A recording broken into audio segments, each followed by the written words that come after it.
la Journée mondiale du conte rentre dans le cadre de ce qu'on appelle la conservation et la sauvegarde du patrimoine. Je rappelle que c'est une journée officielle instituée par les grandes instances culturelles du monde et cette journée est célébrée sur l'ensemble des territoires et des pays du monde en ce moment. C'est la seule journée qui est célébrée dans tous les pays du monde. Il y a d'autres célébrations, mais le sens c'est que à un moment, il y a des conteurs qui se sont retrouvés et qui se sont dit nous parlons la mémoire du monde et qu'est-ce qui nous manque? Est-ce qu'on peut trouver un centre d'unité? Et nous, depuis 12 ans, à Kerleki, nous marquons cette célébration au Sénégal en nous disant pourquoi la journée mondiale de la femme, la journée mondiale du théâtre, la journée mondiale de la danse, la fête de la musique, mais pourquoi pas l'oralité? Parce que nous, on dit que nous sommes un peuple de l'oralité. Donc cette célébration rentre dans ce cadre-là, mais c'est un moment de réflexion sur notre pratique annuelle. Pendant toute l'année, le public vient vers nous en tant que conteur. Pendant toute l'année, les conteurs sénégalais sillonnent le monde. Et je le dis en passant, ce sont les artistes qui voyagent le plus au monde, mais qui sont les plus discrets dans leur voyage. Et pendant toute l'année, nous marquons les grandes cérémonies de ce pays-là. Nous tenons la parole pour ouvrir ces grandes cérémonies en tant que conteurs. Mais aujourd'hui, c'est nous qui allons rencontrer le public. C'est le sens de cette célébration. Pouvez-vous revenir sur le thème de cette année?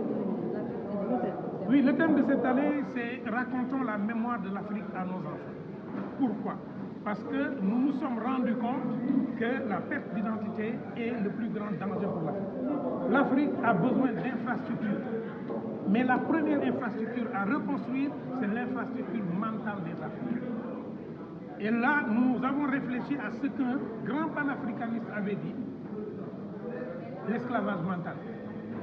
Bon, Malay avait dit l'esclavage mental.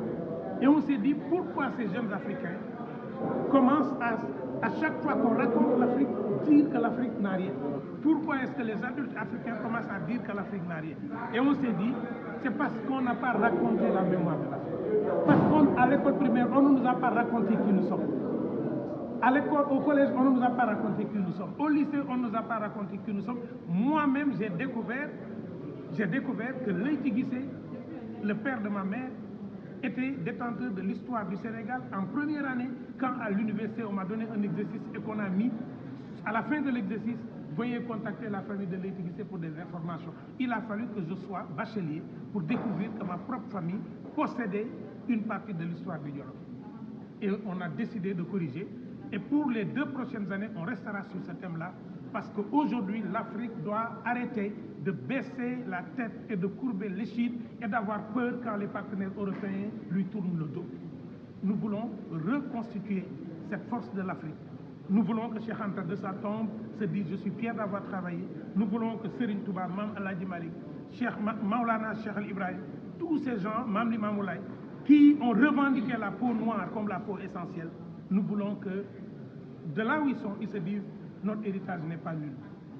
Si un pays oublie sa mémoire, le pays devient fragile et on peut nous désunir. Donc racontons la mémoire de l'Afrique, parce que je ne crois pas aux frontières occidentales qui sont nées à la conférence de Berlin, parce que nous n'y étions pas et notre point de vue n'a pas été entendu. Derrière cette célébration, quel message vous voulez véhiculer? Le seul message que nous voulons véhiculer, c'est que le conte oral doit être enseigné à l'école, dès l'école maternelle. C'est le seul message. Si les autorités l'entendent, c'est bon. Nous n'attendons pas d'argent des autorités. Nous travaillons sur l'autonomie. Si elles nous accompagnent comme elles ont fait par leur présence, c'est bien. Mais nous n'organisons pas cette journée pour avoir de l'argent. Nous voulons juste lancer ce message. Enseignons le conte oral à l'école. Et prenons une grosse part du budget du FOPICA pour le mettre dans la production de dessins animés à partir de notre patrimoine. Sinon, d'autres personnes viendront prendre les contes comme Bandikoto et feront Kirikou avec. Et l'argent ira ailleurs. Il faut qu'on le sache, Kirikou n'est qu'une déclinaison de Bandikoto, Omerum Djuli et Sambam Saïtane que Mamadou Diop avait déjà collecté en 2012.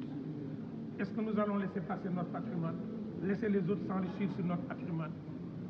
C'est cela le véritable message. Si les Sénégalais l'entendent, c'est bien. Le dernier message pour les jeunes couples. Les appartements, c'est des lieux de solitude. Donnez vie à vos appartements et vos couples se porteront mieux. chaque jour avant de vous coucher, racontez un conte à votre femme. Madame, chaque jour avant de vous coucher, racontez un conte à votre mari. Si vous signez ce contrat-là, vous ne passerez pas une journée sans vous parler.